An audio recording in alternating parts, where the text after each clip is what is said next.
a stay-at-home dad, watching Disney movies he never had. His daughter digs through all the VHS, crushing the classics in a princess dress. Informed like Scuttle, Kurt's got your ticket, making it real like Jiminy Cricket. Most are off the Captain Hook, but if the Tweedledum, he'll be taking more shots than Bambi's mom. Leaves him raised like Simba, or cracked like the beach dishes. He'll show you a whole new world, you won't need 3 wishes. Stay at home, Disney Dad.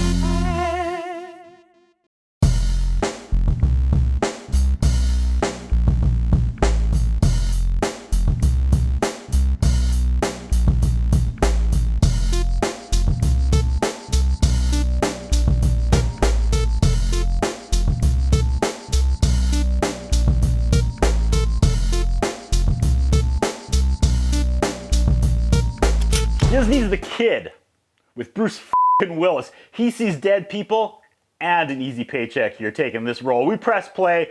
We start with one of those little red airplanes taking off. Then we pivot to Bruce Willis. He's in the airport. He's buying a magazine. He's trying to buy. He's annoyed some lady in line in front of him is taking forever.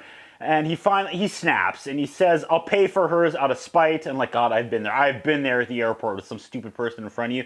He has to fly to the governor. And the governor says some dirtbag mentioned the word jail, and he mocks her with a classic line, oh, someone call a ambulance, governor. He goes, I'll help you out of the mess you got yourself into if you stop crying right now, because the crying is giving him a headache.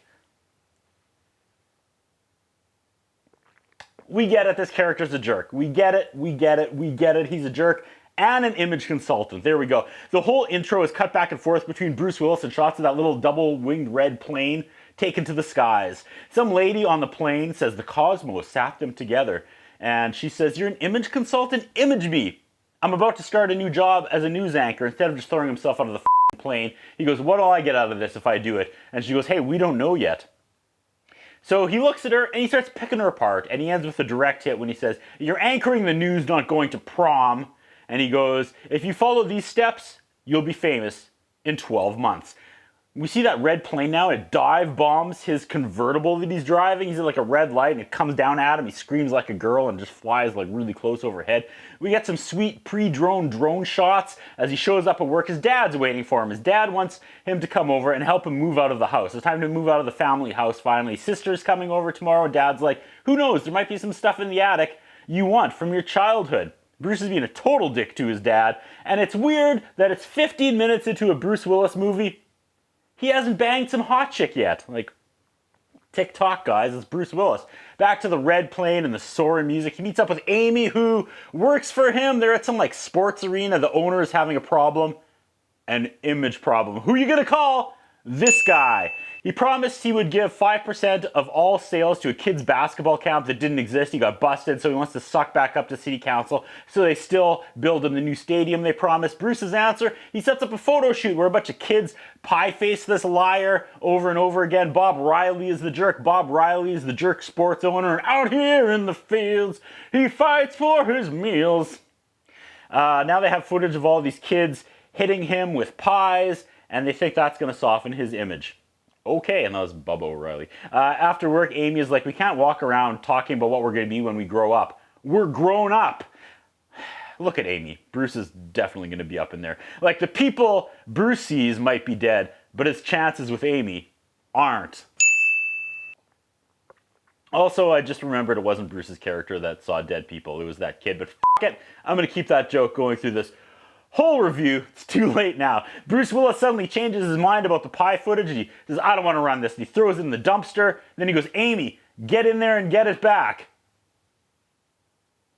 Because someone in a $2,000 suit doesn't need to get in a dumpster. Then he makes fun of Amy and hurts her feelings for real. And she's like, just when I thought I'd seen the worst of you. And she storms away and we all pretend like she's not gonna bang him 55 minutes from now anyway. That's my bang him song. Bruce pulls up at home and he sees someone run by the front of the house, and now he's inside complaining that he was almost burgled and the alarm didn't go off. So he's mad at the alarm company.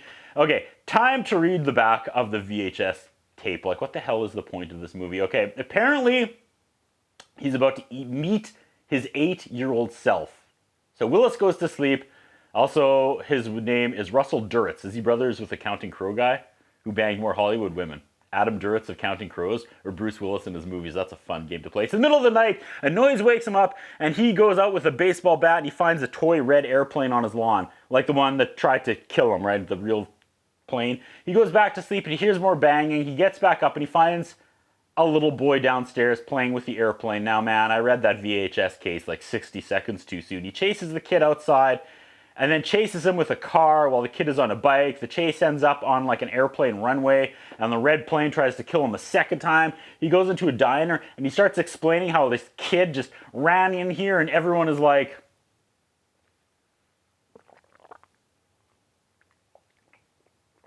wait for it. Everyone is like, what you talking about, Willis? It was worth the wait. Everyone ignores him, and he thinks Bruce is losing his mind. He runs outside, and the plane is gone now as well. He goes to a shrink, and he says he's been seeing a guy in a plane, but can't find him. Bruce Willis can't find the little guy in the plane, and hey, it's fair, I still can't find the little guy in the canoe. Now he's seeing a kid. He just wants a prescription to get rid of the kid from his mind. He gets 4 pills, which should hold him over until 4 p.m. tomorrow when he has a real appointment with his real doctor. Okay. He's watching Larry King and some famous actor is admitting to his affair on live TV with his wife sitting there. It's weird, man. Russ is like, get me his number. Then he hears cartoons in the living room. He spins around the chair and the kid is in there, and he realizes that this kid is him as a kid. We're off. What a mind. Is this supposed to be meta, or like what the hell is this supposed to be? It's him, but he's really there. It's his kid. Like him is... How about I just keep watching, folks, okay? He thinks the kid is a hallucination, and he tells him the hallucination to get out, and Bruce Willis gets to act silly here. He starts pounding medication to try to get rid of the hallucination, as you do. It's actually pretty funny. Plan B, he stalks his therapist in the parking garage. He brings out the kid, and he's like, do you see this? And what a twist! She can see him, and he's like, this is me at age 8, and he wants her to make him disappear. He tosses the kid in the car and they peel away. The kid is crying and Bruce uses his wambulance line again. Is this movie where that line comes from? What year is this? 2000? Oh, that's crazy. That was totally around the time people were saying this for real, but wow. The Kid. Disney dropped this in 2000 after the world practically ended in 1991. They dropped this movie in 2000. They probably thought Y2K was going to end the world, and they never actually would have had to make money to produce this thing. Anyway, the kid is looking for his future dog. Russ says there's no dog. The kid can't believe how lame he turned out when he grew up. The kid looks around and says, shouldn't there be a lady living here? Oh, burn! I'll bet Bruce Willis, the actor, like hated that line, like on a real personal level. Like he was probably thinking that his character should at least have a lady, right? Because it's Bruce Willis. The kid says, no, lady, you're almost 40. You don't fly jets. You don't have a lady. You grew up without a dog. I grew up to be a loser. He's in a meeting with a new client, and then the kid starts knocking on the window, and Bruce goes outside to scare him away, and Amy goes with him. She introduces him as he introduces this kid as his nephew to Amy and drags him away. Back to shots of the plane. I don't think this movie is as charming as the writers thought it would be on paper. The plane, Sky wrote, eat here above an old diner, so they go in and eat there. The little kid says people make fun of him, so Bruce says he's going to teach him to fight. He stops by some like famous fighter's house, some boxer. The boxer's gained another 20 pounds, and Bruce Willis is irate. He asks this guy to help the kid learn to fight, and he punches Bruce in the crotch, so little Bruce punches big Bruce in the little Bruce. Amy takes little Bruce to her place for ice cream, like the kid, not Bruce's penis. Amy thinks this kid is Bruce's son, and she storms back and accuses Bruce of being a deadbeat dad that just now got visitation rights. They argue about telling her the truth, and then she figures out that it's 8-year-old Bruce and faints hilarious. The kid is watching TV and says, 99 channels, and nothing's on. Wasn't that a song? It's a wedding the next day. It's that fat boxer guy. He's getting married for some reason. Little Bruce is the ring bearer and falls. What? Little Bruce asks Amy to marry him. That's some Inception shit right there. Adult Bruce drags mini Bruce out before she can answer. She runs out after them and is like, don't you know what I was gonna say? A real Bruce sends the kid away after all that. She says she will have to think about it. Then they kind of flirt, and suddenly they're both treating it like it was a real marriage proposal. What the fuck is going on? Then he goes to get the car to take Amy home to bang her, I guess, but then Amy sees on the news the footage of the baseball owner getting pied, and she's like, so you actually did crawl into the dumpster after I stormed away mad and got it back, and it's airing. She asks if he knows if the owner actually gave the money to the charity or not. And Bruce tries to change the subject and she's not having it. She goes, we could have been great. And she walks away a second time. He tucks the kid away. They have words about how his life turned out. Adult Bruce goes and finds the news anchor from the plane and explains the situation to her. And she says, maybe he didn't come for you to teach him things, maybe he came to teach you things. She's like, you're almost 40, you have nothing, you blew it with Amy. She's like, how many of us grew up to be astronauts or ballerinas like we wanted? We just grew up and we did the best we could. Holy amen, amen. Just like that, he's a changed man. He wakes up and his young self, they stay up all night playing cards and reminiscing. Old Bruce is listening to young Bruce and realizes why he turned out the way he did. And honestly, this movie suddenly has some weight. Like, it's really hard to describe, especially in this context of him talking to his younger self, but he's listening to his younger self talk about how his dad or stepdad yelled at him all the time, and he's afraid to make mistakes because of this. He's remembering all these repressed memories. For real, there's some weird moment here now where they go to the past, and he remembers this moment. The bullies tied a three-legged dog up, and when he goes to save the dog, they knock the kid out with one punch, and then he's seen as like a loser for the rest of his school life. They're both back in the past, and this is all happening again in real time. The bullies call little Bruce over, and old Bruce goes, you don't need to go there. And little Bruce goes, nah, if I don't go today, they're just going to come for me tomorrow, and you're here today. So he goes back to let it play out, and is this the climax of the movie? He's going to rewrite history where he's not a loser. He sees the bullies about to scare the chained up three-legged dog with firecrackers. Yeah, they throw him down, but he gets back up and he puts his dukes up, and this big kid starts kicking his ass anyway.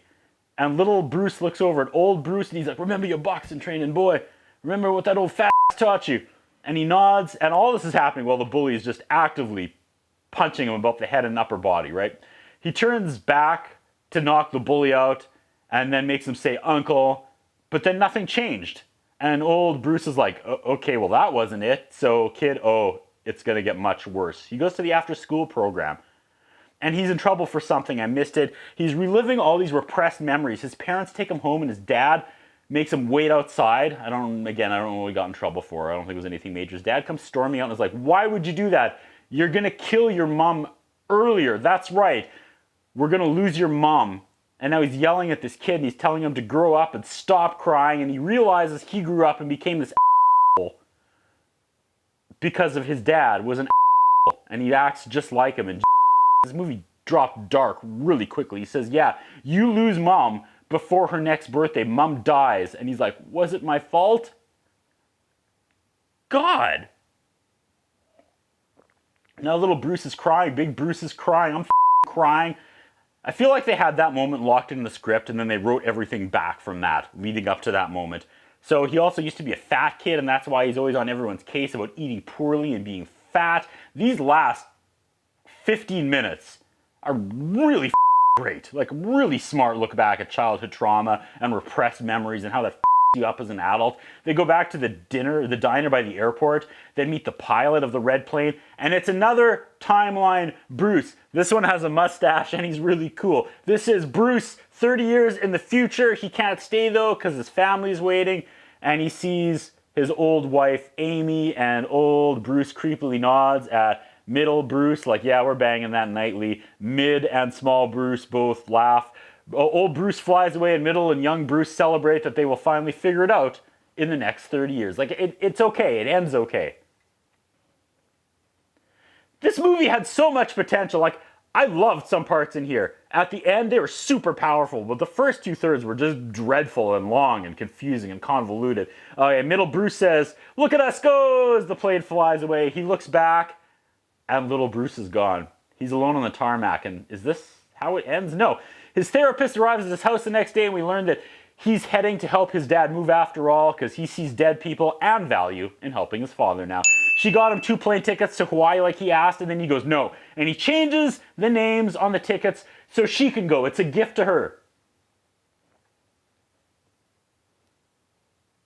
2000, the year 2000, when you could just scratch out your name on an airplane ticket, write someone else's name in, and it was all good. Future Russ and future Amy didn't tell them what was going to happen in a year, right? He drives to Amy's, and what's the play here? I mean, I know they end up being together. He knows he brings her a puppy.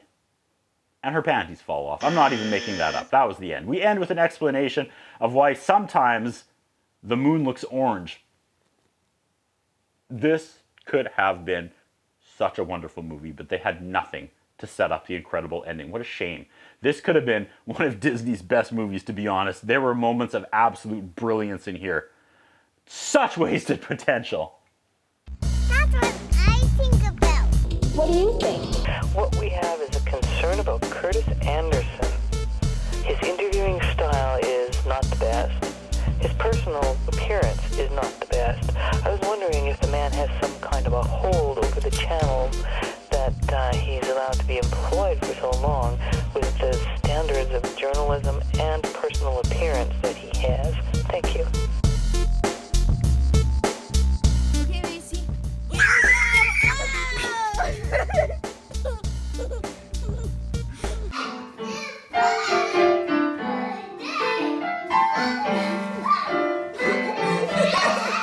I'm still Jenny from the block.